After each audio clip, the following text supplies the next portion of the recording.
नमस्कार दोस्तों, स्वागत है आप सभी का अपने यूट्यूब चैनल रेनबो एकेडमी में। मैं हूं आपका दोस्त मंगेश। और दोस्तों, आज के इस वीडियो में हम लोग डिस्कस करने वाले हैं छैंहर की दूसरी कहानी बोनेक-लोर के बारे में। छैंहर की पहली कहानी छैंहर हम लोग ऑलरेडी डिस्कस कर चुके हैं। अगर आप अभी तक नहीं देखे तो डिस्क्रिप्शन में लिंक है, उसे देख लें। तो चलिए हम लोग अपनी आज की कहानी शुरू करते हैं। देखिए, खोरठा भाषा में बोन कहते हैं जंगल को, ठीक है? और लोर का मतलब होता है आँसू। तो जो शीर्षक है बोनेक-लोर, इसका मतलब हुआ जंगल के आँसू।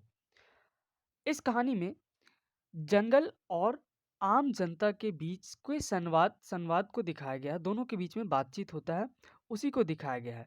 जंगल जो है वो अपनी दुःख भरी कहानी को आम जनता के सामने बताता है और आम जनता भी अपनी दुःख भरी जंगल को सुनाती है।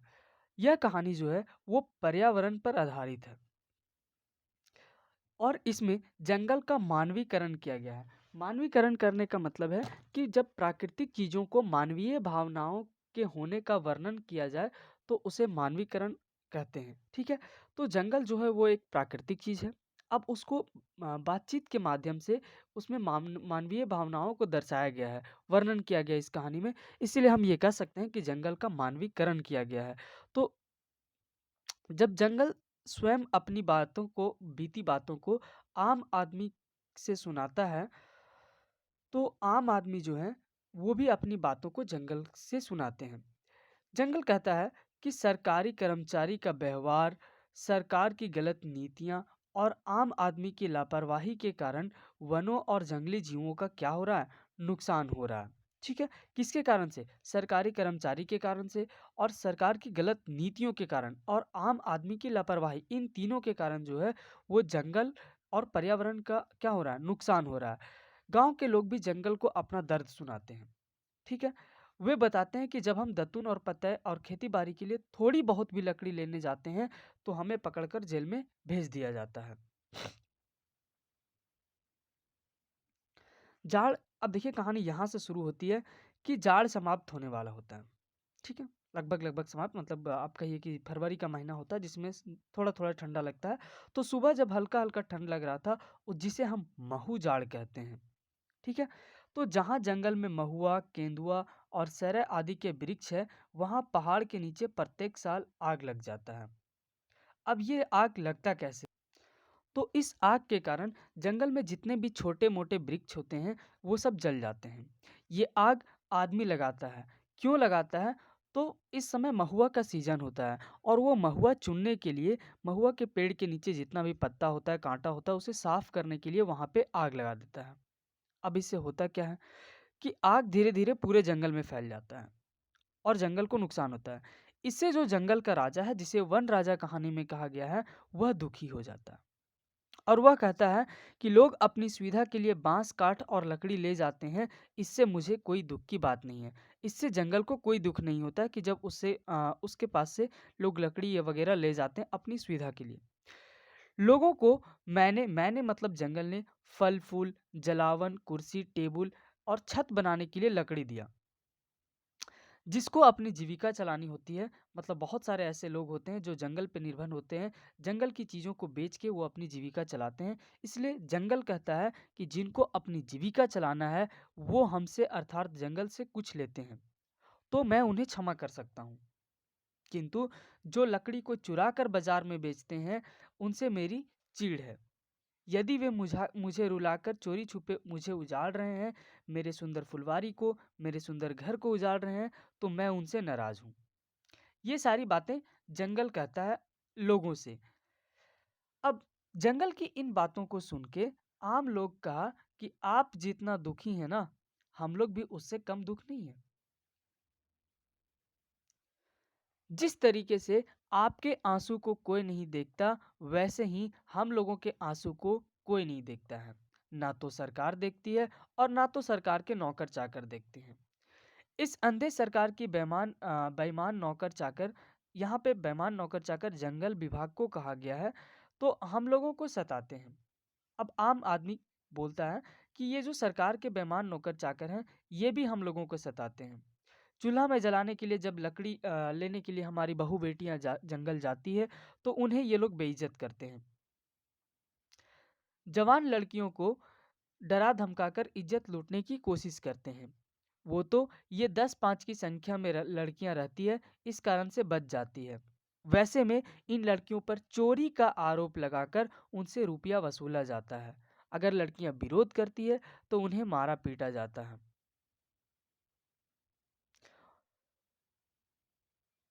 आगे लोग कहते हैं कि यदि हम लोग घर के लिए ज़रूरी लकड़ी का एक डांग का मतलब एक टुकड़ा भी लाने जाते हैं, तो वहाँ के जो सिपाही होते हैं, जंगल के जो सिपाही होते हैं, वो हमें मारते हैं। फिर फिर मुकदमा भी कर दिया जाता है, ठीक है? और थाना वाला पकड़कर जेल में डाल दिया जाता है और ऐसा मुकदमा जो कभी समाप्त ही नहीं होता है। हम लोगों को छुड़ाने और ज़मानत के लिए भी कोई आगे नहीं आता है। क्या हमारे इस ज़िंदगी को तुम नहीं देखते हो बोन राजा?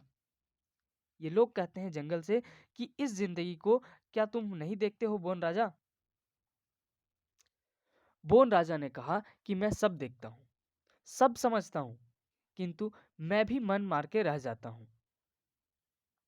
बोन राजा ने आगे कहा कि आप लोग तो केवल अपने एवं अपने परिवार के दुख से दुखी हैं। इससे ज्यादा तो आप कभी सोचते ही नहीं हैं। जबकि जो मनुष्य है वो भगवान का सबसे श्रेष्ठ बनाया हुआ सबसे श्रेष्ठ जीव है। इसने अपने आप को बड़ा, ऊंचा और बुद्धिमान चालाक बनाने के लिए दूसरे जीवों जैसे रेंगने वाला, बिना रेंगने वाला, तैरने वाला, उड़ने वाला सबको अपने काबू में कर लिया है। और अपने स्वार्थ के लिए मतलब मनुष्य जो है वो अपने स्वार्थ के लिए इन सभी जीवों को खिलाता पिलाता है और पोसता है। आगे बोन राजा कहते हैं कि मंत्री, ऑफिसर और पदाधिकारी, सिपाही सभी मेरा नाम लेकर मुझे बचाने के नाम पे कितनी कितने योजना बनाते हैं और अंत में उन योजनाओं को खुद ही खा पी जाते हैं। मेरे ऊपर 1000, 2000, 5000, 10,000 क्या लाखों खर्च दिखाकर सब कुछ गबन कर जाते हैं। नए नए जंगल लगाने के नाम पे अरबों खरबों की योजना बनाते हैं। आगे बोन राजा कहते हैं कि मेरे साथ रहने वाले शेर, बाघ, हाथी, चूहा, खरगोश, गिलहरी सबको समाप्त कर दिया गया। यहाँ तक कि जो हमारी रखवाली करता था सांप और बिच्छू, उसे भी समाप्त कर दिया गया। नाना प्रकार के जितने मतलब अलग अलग प्रकार के पक्षी, चील, कौवा, तोता, मैना सब समाप्त हो गए।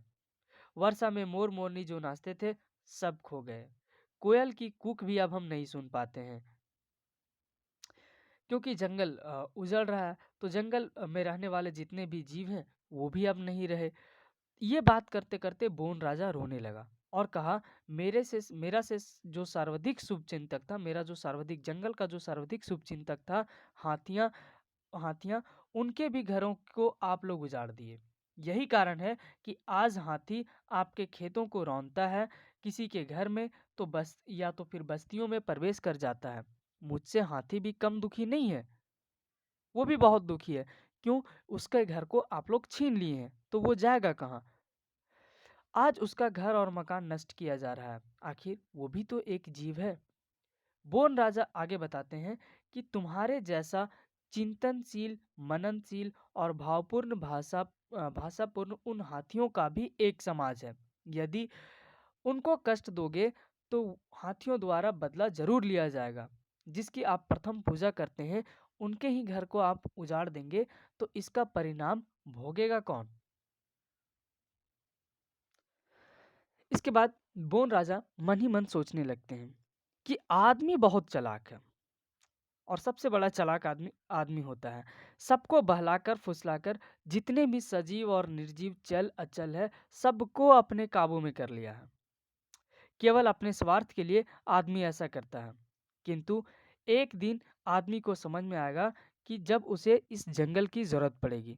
जब जंगल नहीं रहेगा तो ये लोग पानी के बिना तरसेंगे, इनको शुद्ध हवा नहीं मिलेगा, कार्बन डाइऑक्साइड इतना बढ़ जाएगा कि पर्यावरण असंतुलित हो जाएगा।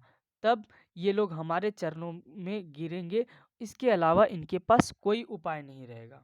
इतना कहकर बोन राजा चुप हो जाता है।